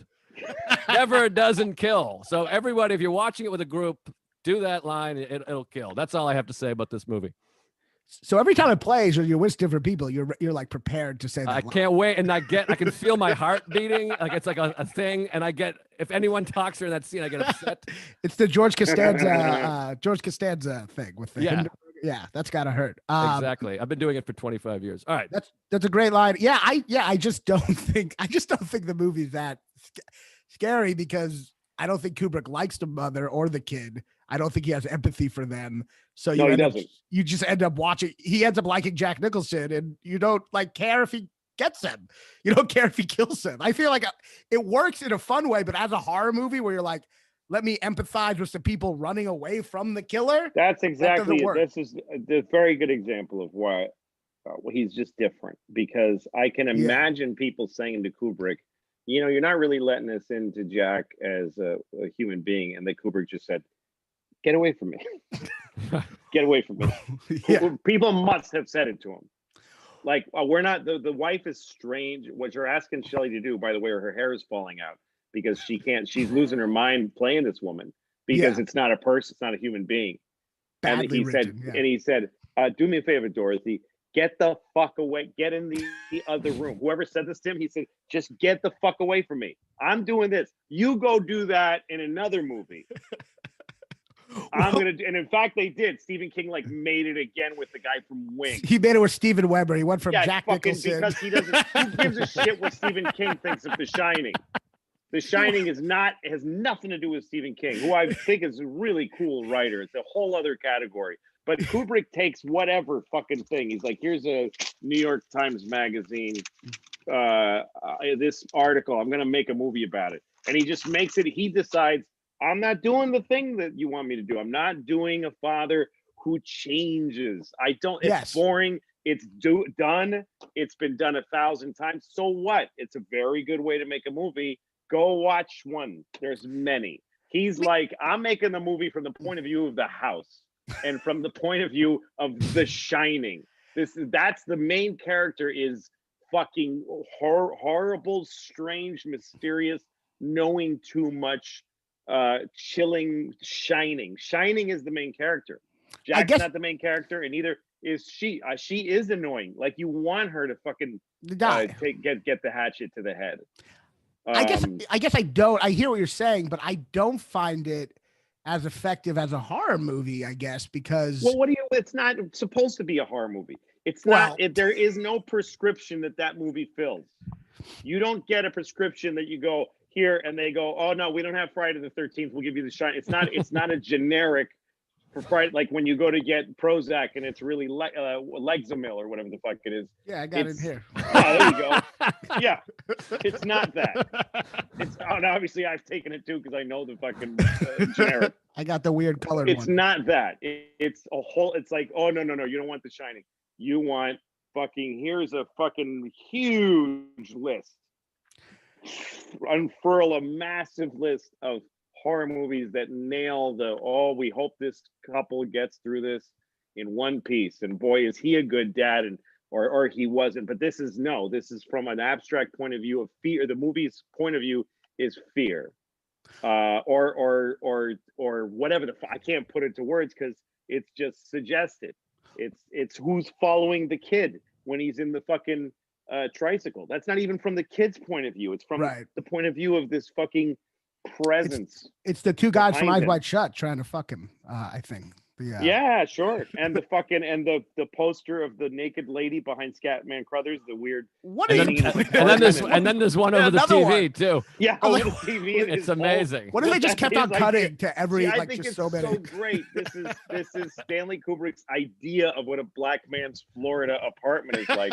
I'm so much more interested in his bent ideas than I am in someone who's like, no, I'll show you what this would be like, and I'll give you these feelings, manufacturing feelings. And by the way, I'm not putting down that kind of filmmaking.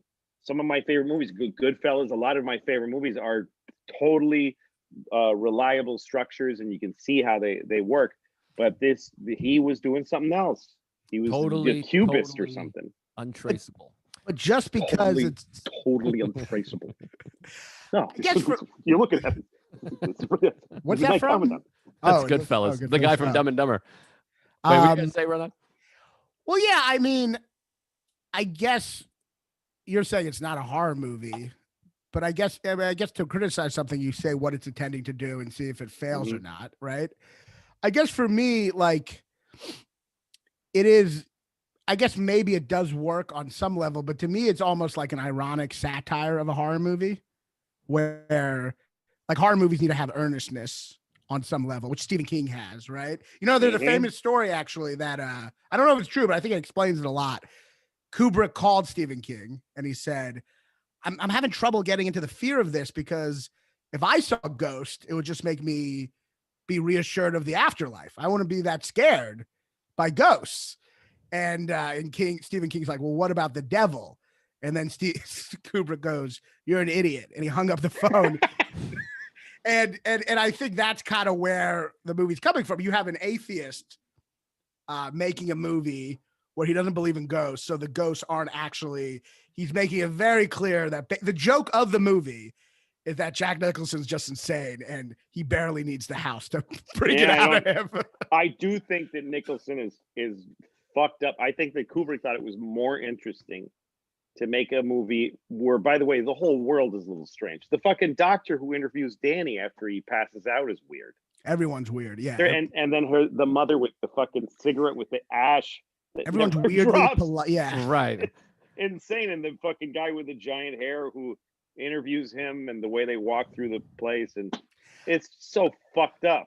There's barely a difference between the people that actually work in the hotel and Floyd and fucking, you know, and the ghosts.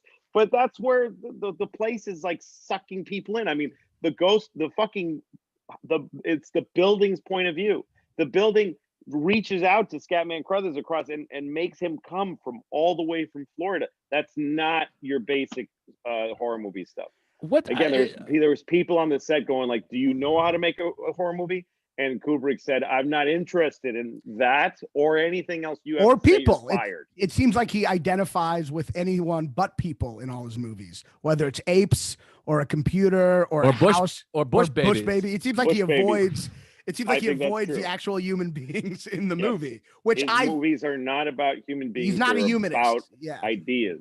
Yes. Even Barry Lyndon, which is named after a guy, it's not about Barry Lyndon. It's a strange movie about human failure and the loserdom and like the loathsomeness of human beings. I mean, it's not about a guy. I think that's proof. 2001, there's an actor in it who I guess is the main actor, and I don't know his name.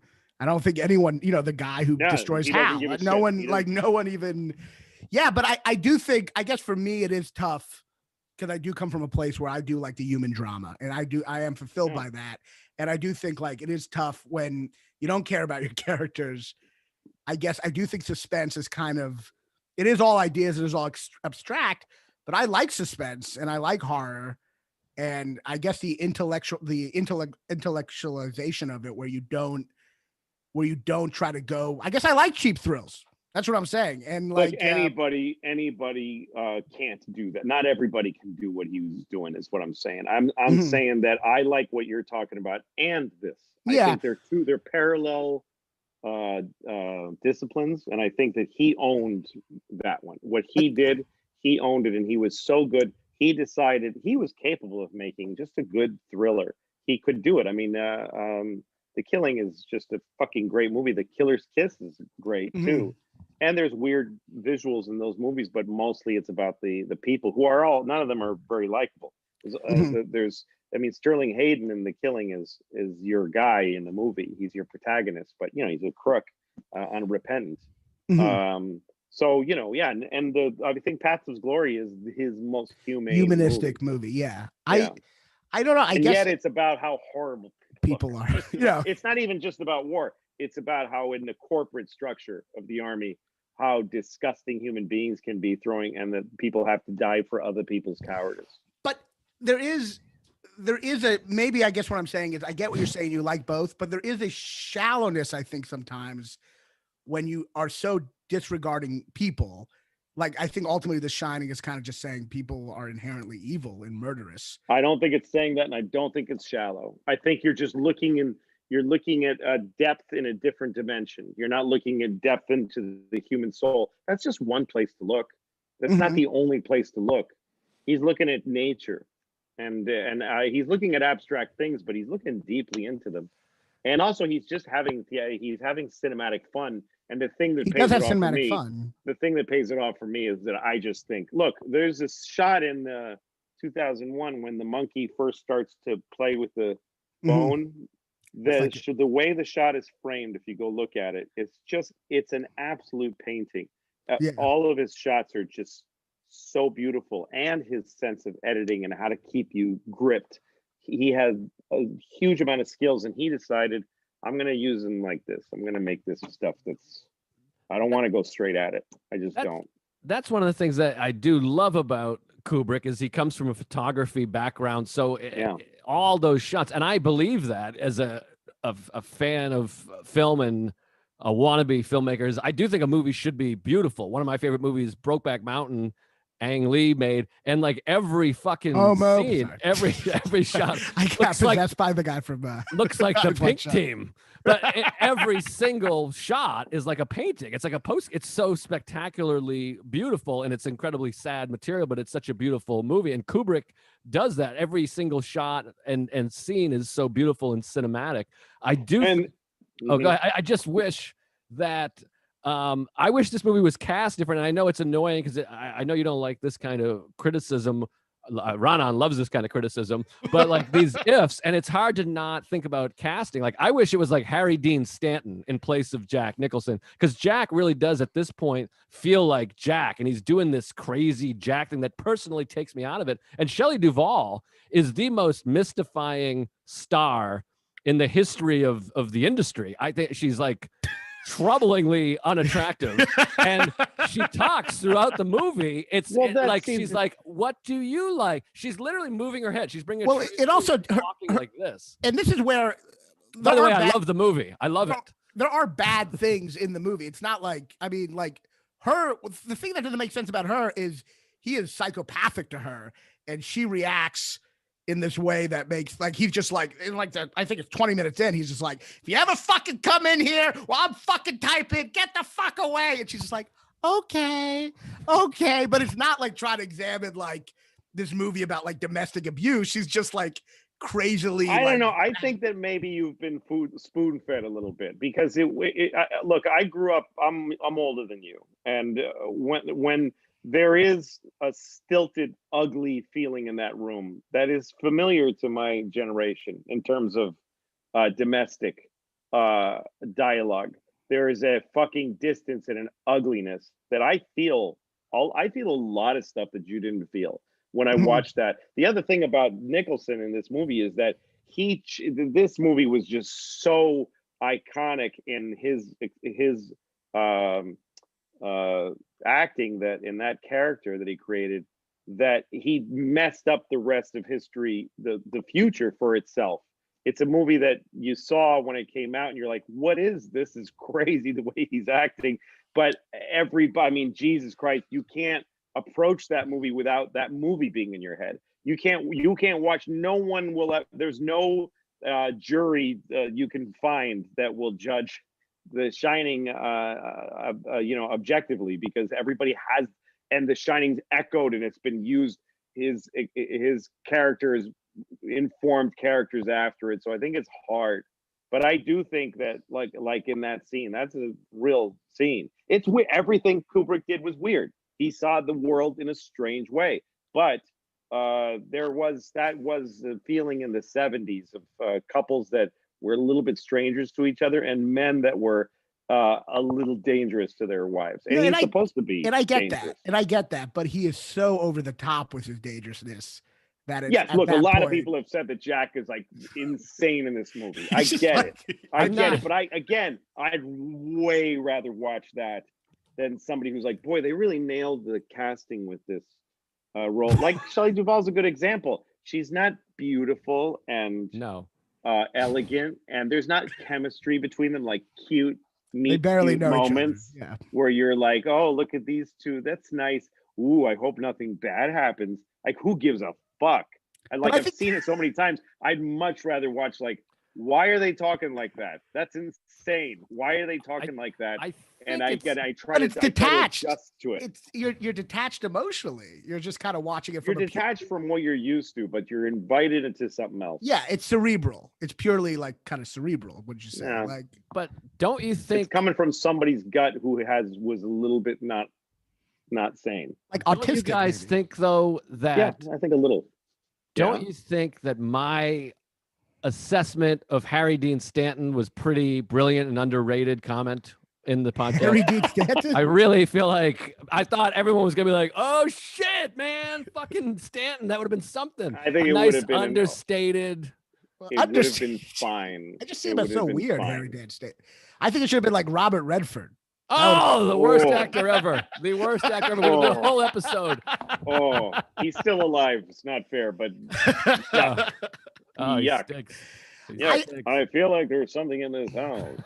It also please don't come in here when I'm typing. Robert Redford would have only worked if Paul Newman was playing Danny Lloyd. Paul Newman could have played that easily. Paul Newman would have been amazing. That's what I'm saying. I mean, Paul Newman would have been great. I guess I get what you're saying, and obviously we like what we like, but I guess I think maybe my response is you're maybe a little too dismissive of the idea that someone who is a protector terrorizing you as something that we've seen so many times. I actually think that is a unique idea that could have been really terrifying while still having all those other the house and all these things. But I do think the idea of someone you associate with warmth attacking you is such a primal fear. Sure. And that primal fear is like ignored in the movie to the point where like no, it's not ignored. It's just he did something else. Yes. I can't let it go. It's the way I look at it. I remember when I was writing on Conan, and we were trying to pitch ideas, and Robert Smigel was the head writer, and we all worshipped him. He was a brilliant guy. He still is. And we were pitching. One of the writers said something. Madonna was going to be there in the next day doing some SNL or something. He said, "What if Madonna showed up at the end of this bit? If we can get her to like walk in at the end?" And Robert's criticism was that would only be spectacular. And the writer was like, that makes no sense. If something's spectacular, you should do it. He goes, nah, get spectacular elsewhere. We're not. doing spectacular. That would only, he put spectacular as an only. He diminished. He says, no, I'm not. Who gives a fuck? Yes, Madonna, great. She walked in, the crowd will go nuts. We're doing something else here. Yeah, I know. I guess for me, it's like the human drama connecting to the characters. I guess I don't ever get. I get that, but I guess for me, like doing something else, ignoring the human beings, I guess ultimately, I do think kind of hurts it in a sense where it could have been even more effective if you would have been different. Would not have been The Shining. It would have been The Shining with the guy from Wings. Well, on ABC. There could be a middle ground between Steven Weber and Jack Nicholson. That would even be worse. It's hilarious that Stephen King's middle ground would be even worse. Stephen King's like, I'm going to show Stanley Kubrick. I'm going to cast my dream actor for this, the second lead in Wings. Yeah. This is how it will go if I had it perfectly controlled the first time. Yeah. Well, we can all admit that the shot where he follows the axe into the door was really something. Remember when he said, he has the camera, the tripod. He has a hard stop on it. I read about this. The pan on the camera had a hard piece of wood there, so they're going like this because otherwise it's hard to get a camera to do this. And so the cameraman was slamming the handle of the camera against to mirror the axe. So you got that impact. Also, since we're nerding out, they actually used a fake door at first, but Jack Nicholson was already a pretty good axe person. I don't know what you call it. Actor. Axter. He was a good axter, and he would just demolish that door too, like powerfully. So they got a real door. By the way, two of these, we got to start to wrap up here because this is going to be longer than a Kubrick movie, but Kubrick we still got 2 more hours for that. In the Guinness Book of World Records twice, one for most takes of one scene, which is Shelley Duvall going up the steps with the baseball bat, which they did 900 times or some bullshit. And then longest continuous production was Eyes Wide Shut at 400 days. Which is crazy. Longer than Apocalypse Now even, and any of those? Evidently, I think because Apocalypse Now took a break. I think they broke for a while in the middle of it and went. But why is Eyes Wide Shut so like? You'd think that would be like some kind of epic movie where like a shark doesn't work or something. But like, I read that he made Tom Cruise walk through the door 94 times. I'm not. That's what I read. Yeah, he was a kook. There was something wrong with that. He's looking at something we're not looking at. Like it's kind of like an alien. It's like an alien making a movie. Well, he's mentally unwell. He's obviously unwell as a person. He's not all right. I mean, it's not. He took his incredible skills to a very strange place in the human brain. Once again, rare, and there are just miles and miles and miles and miles of movie film that are really well executed and not to be diminished. This is just a different category, and not to be put into like, well, you could have done this. Yep, but that's not Kubrick. It's just a different. It's a like that's a put on me right now. I feel like I was the one doing that. No, 100%. Yeah.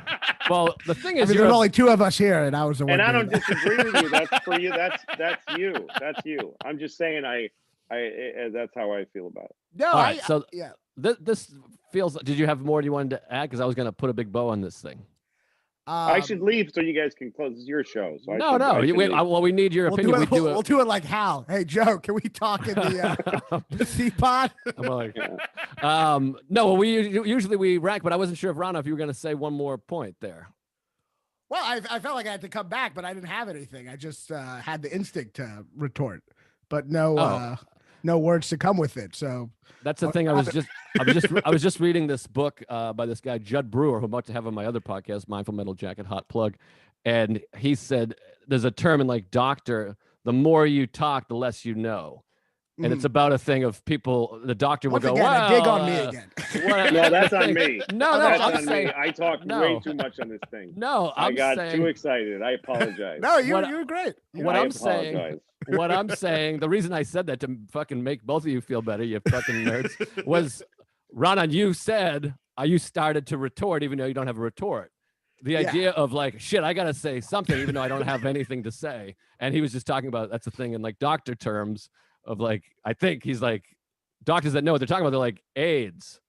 Yeah, doctors that don't know, like, it's lesions. It could be. And if Kubrick was a doctor, he would be the guy who's just like AIDS. I don't care. No, he would just go like it's something totally different. So typically we wrap up by ranking the movies we talked about, which I feel like was relatively obvious on this one. Well, let's throw Dr. Strangelove in there too, since I know we didn't talk about it. Let's just throw some other. Let's throw in Who Framed Roger Rabbit too. Can we rank Dumb and Dumber? I want to put it in there. In the middle. At least we referenced that one. I'll just go. I mean, I'm going to say certainly Eyes Wide Shut is my. If throwing Strangelove, it's my fourth favorite. Mm-hmm. Then Shining. Then 2001, which I think is the greater movie. It's his magnum opus. I think it's his greatest accomplishment. But again, when I'm talking favorite, there's great and there's favorite. And 2001 is like one of the great movies of all time, as is Strangelove. But that one, Strangelove, is just more digestible to me. I get it. There's nothing there that I'm like, what? Like, it's just, I see, I get it. And it's hilarious. And it's beautiful. Did you ever see Failsafe, the straight line for it? I watched a little bit of that. That's like the one that came out at the same time, but it was serious. It's what's Strangelove. No, it's the same movie. I mean, it's the same story exactly. It even looks the same. It's shot in black and white with the war room. Really? Failsafe is the straight line. It's Henry Fonda plays the president. Right. And the guy from I Dream of Jeannie it plays his interpreter for the Russians. It's the same exact story. And it came out like the same time, too. Yes, it did. It came out. They both came. I forget what the story, but it was sort of like Studio 60 on the Sunset Strip and 30 Rock. Bugs and Ants. Yeah, exactly. Deep Impact and Armageddon. Failsafe is great. Really so, check it out. For me personally, I'm going to say 2001, and then Dr. Strangelove is my favorite. Louis, thoughts? I have a hard time ranking them. Eyes Wide Shut's at the bottom of the list for me, and I can't. I've exhausted The Shining. I can't look at it anymore because I watched it too many times. But I think it's a fabulous fucking movie, and 2001 is beautiful. But I can't. I mean, I just actually enjoyed watching it after seeing it so many times. That's like, I think it may be, Christ, I don't know. The Killing is so great. Even Spartacus is fun. All of his movies are great. I can't rank them. For me, number one, Schindler's List. Number two, no, I'm kidding. No, number one is, definitely Dr. Strangelove. I love that movie so much. It's hilarious. Peter Sellers as the president, just his look of concern when what's his name? George C. Scott is just telling the whole insane thing. Oh, there's a frame for you to look at in Dr. Strangelove. There's one frame. George C. Scott gets excited at one point and he's kind of and does the splits. Yeah. And he falls and then he goes like this. It's amazing. Yeah. And if you freeze, there's one frame where everybody in the room cracks up. He laughs. Really? He goes, shit. And everybody laughs. And they left in one frame. If you watch it like this, you see one frame of everyone breaking character. It's barely there, but it's there because it was a mistake. Oh, interesting. Yeah, that's it's like Kubrick finally having fun for once. Yeah. Dr. Strangelove number one. I mean, I guess. I guess. 2001, even though I skipped the middle part every time. Which the intermission? I know I skipped the second chapter, which is like an hour. But and then The Shining, and then then The Shining, and then Eyes Wide Shut.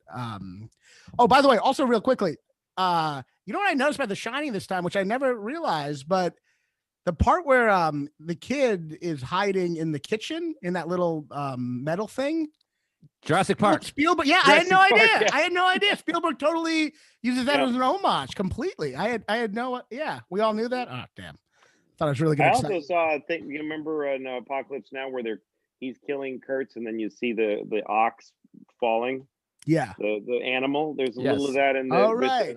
When he's cracking the bones, and you see the abstract, like in his mind, of the pig falling and the pig falling. Yeah, very similar. Absolutely. Yeah, everyone does a homage to him. But yeah, I mean, I love Kubrick's precision's interesting. For me, it's I think he definitely comments a lot about the evil in the world without really, but not from like a compassionate place exactly. So it's just kind of not at all. You're right. I guess I find that interestingly conflicting. He's like, these movies are a critique of human evil, but he seems to not. I don't think they're a critique. That's the whole thing. I don't think they're a critique. They're a study. They're a study of human evil. A clinical study. Yeah. So he's not pro or con. No, he's showing it, which I think is better. That's an interesting thing too about 2001. There's a lot of debate about 2001. Is it a pessimistic movie or an optimistic movie? And that's like, there's like pages and hours of debate. Is pessimistic when you feel like your dog might die soon? Yeah. Well, after the credits, the fetus gets aborted. A lot of people don't. Yeah, it's actually all about abortion. That's right. So I think pessimistic. I mean, I think obviously 2001 isn't that hopeful when you're showing a fetus over the earth with the music? I think everything that suggests this other beings is hopeful. I think that's like I watched that movie, The Phenomenon. Joe, did you finally ever watch it? I think I was bullying you into watching it. The Phenomenon is a John Travolta. No, not that one. It's a documentary about aliens. Oh yeah, I keep seeing that, and Sarah doesn't want to watch it. I think it's a crazy thing because I'm a very skeptical person, and also I get bored by crazy ideas like that. And I'm watching it, and like you see a pilot saying, "I saw this thing," and there's so much weight on him. Like it's like, dude, you're crazy. Like I'm just like, you're crazy. I'm trying to figure out how you're crazy, but you're crazy because you saw a flying saucer. And he's like, I saw it, and they keep going, and I go midway through the movie, I'm like, Jesus Christ, it's true. This is all true. This is 100% true, and it made me feel good. At the end of that movie, I believed. And I'm down to about 80% just from like forgetting a lot of it. But I was like 100%. They've been flying saucers visiting here as long as we've been seeing them. And it made me feel good because I thought like somebody is going to step in if we get too fucked. I know already it looks like they could have like 2 years ago, but like there's they didn't step in for the Holocaust or anti-Semitic. What's that? They're anti-Semitic. They're like that. That's nothing. Holocaust. That's nothing compared to what we could do. Compared to what we could do to ourselves, and it may not even be that they're interested in helping us, but there's somebody else there who's got their shit together a little tiny bit more than we do. Somehow, in a weird, abstract way, that makes me feel a childish safety. Well, it's not like based in logic. Kind of like a belief in God in a way, or if it feels that belief. Yeah, a little bit. I always thought it'd be a cool movie, like in Close Encounters where he sees the UFOs and he gets obsessed. I always thought it'd be a cool movie if someone saw a bunch of UFOs and told a bunch of people and they didn't really care. And so he just went on with his life. And that's the whole movie. Like, right. Instead of it ruins his life. Yeah. It doesn't ruin his life. He just, no one cares. Well, fuck it. I'll just keep on going. They talked to this. There's these two schools where flying saucers landed and they got out and looked at the kids got really close to them. And they're different times in history. One was like in the 90s and one was way before that. And when it happened, there was these huge news stories and the kids drew pictures and they show you footage of the news stories from way back then. And then and you see the little kids going, he looked at me, he had big eyes, and they talk about it. And you look at the kids, you go like, they're all lying? That's weird. And then they bring them back together as adults. And they live in different, this was like, one of them was in an international school in Africa. So all the kids are they're all adults now. And they're all saying, yeah, it's been fucking with my life because I had to get on with my life. I can't be, but I met an alien face to face and I'm an accountant now. And it's crazy. And when you watch those people talk, they have no reason to lie. You go, fuck, that feels fucking real. I think that's, or at least it's interesting. You should see the movie. I think that's fascinating because life still moves on. Yeah. So like in Close Encounters, it doesn't. He just goes up in his spaceship. But for everyone else, you still have to cook breakfast in the morning and go to your job. But all the people that worked at the Close Encounters place, all the guys at the things, they went home and how was work today? Well, look, it was most likely. Oh God. It was most likely like a piece of a satellite, but I was younger and I was standing outside the Jewish Community Center in Louisville, Kentucky, and I saw this bright green glowing object fly through the sky. And I told a couple people, and no one gave a shit. So I just stopped. I just didn't care that much. I mean, it's most likely a satellite, but Jimmy Carter saw a UFO. Really? Yes, and I always heard this. And in the movie, that's so crazy. They don't put it in the movie. If you watch it on iTunes, if you go to the extras, they show an interview where a guy who's in a wheelchair like this with the thing, and he came up to get a book signed by Jimmy Carter, and he took advantage of like, I got this, you got to answer. Like he said, Mr. President, is it true that this is like old Jimmy Carter? Is it true that you saw a UFO? And Jimmy just goes, yes. Like he looks like, yes, I have to. He's an honest guy. I really believe Jimmy Carter can't lie. But he went like, yeah, I did. Yes. But he goes, what was it like? And he described it exactly the same as everybody in the movie. He says it was here, and then it just shot away incredibly fast. That's what's so beautiful. And then they said, did you tell, when you became president, did you tell them? And he said, I did. I told them, and they told me, don't worry about it. That's such a beautiful story, because it's like, yeah, he saw a UFO, but the way life goes on, what ends up happening is he just gets annoyed having to tell the story so many times. That's right. Like, and then he became president after he saw a UFO. How crazy is that? Well, I mean, I forgot so much. I just remembered I saw one at the end of this. That's how much was in the back of my mind. And you could be, I saw a UFO. You could be president someday. First Jewish president. They'll never let a Jew. They'll never. No, of course they will. Joe Liebman almost got in there. He wasn't close. He wasn't close. He wasn't even close. All right, we gotta wrap up. This is a 2-hour show, for God's sakes. This is too much. Sorry. We got to put up on it. Thank you, everybody, for listening. Please subscribe to the podcast. I'll be at Side Splitters next weekend, March 18th through the 20th, and I got other dates. Let me throw some dates out there at the people. April 3rd, Bridgeport, Connecticut. I don't know the venue. I'm so bad at being a businessman. The Comedy Club of Kansas City, which I was calling Helium for a while, which is not a comedy club, but there is a comedy club called... Was it offensive, like the Washington football team? Name it the Comedy Club because Helium was offensive. Yeah, it was called the Big Elements. Big Dirty Indian Comedy Clubs. No, it's the Comedy Club of Kansas City in Helium. That's April 8th through the 10th. And then I'm at the Omaha Funny Bone, April 23rd to the 24th. And then May 15th, Paramount Theater in Austin. And I should have had you go first, Raanan, because I assume you have way less gigs. Yeah, this is going to be really anticlimactic. Follow me online. You can see me at, April 9th through 10th in Louisville, Kentucky, my hometown, this place called Planet of the Tapes. I'll have that soon. And Key West, April 29th through, what's after April? May to May 1st. And also, but basically just follow me on Instagram at Raanan Comedy, Raanan Comedy. Just follow me there. Louis, do you have official dates? No, you can go on my website to see the special I released just this last April. Some people still don't know about it, but louisck.com. You can buy my special there. And I don't have any dates, but I'm sure whoever's at McGurdy's Comedy Theater is very good. And I'll be back on tour in September. I'm booking a bunch of theaters now. Beautiful. Well, thank you so much for doing this, Louis. Really Thanks for having me. It was the funnest thing ever. Yeah, we'll have you on. We'll have you on again. It was really fun. You're another co-host now. I'm gonna press stop.